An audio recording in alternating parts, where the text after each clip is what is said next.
We typically are interested in startups which has potential at least $1 billion.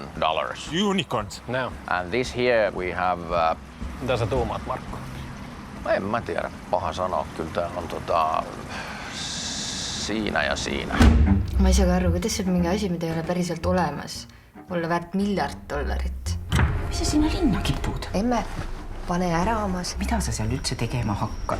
Ma olen ettevõtja, emme. Tõnu, maailma parim programmeerija. Õie. Ja ma ei ole huvitatud. Sa ei oleks siin, kui sa ei oleks huvitatud. Ausõna, kui keegi ütleb mulle, et ta teeb äppi, siis on umbes sama hea, kui ma ütlen, et ma teen gangster-äppi. Investori raha, see on nagu raketikütus. Kui praegu seda teie sapakasse panna, siis teie sapakas lendab.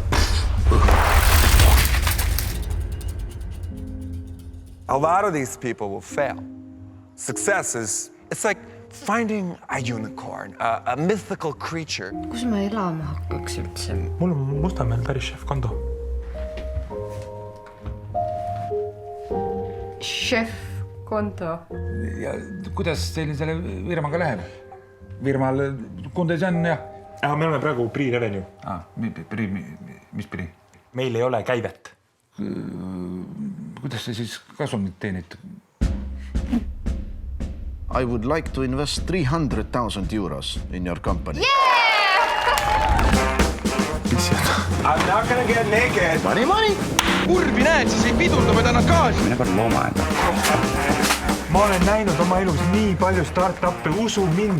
See siin, see on kõige potentsiaalikam asi, mis kunagi ühestki hackathonist välja on tulnud. Kausalt. Is the Uber guy gonna stay with us all day, or It's not the Uber driver, Tom. Aadu is the captain of Estonian's manufacturing industry. manufacturing? Oh my gosh, isn't like making physical things? He's an Uber driver. He just doesn't know it yet.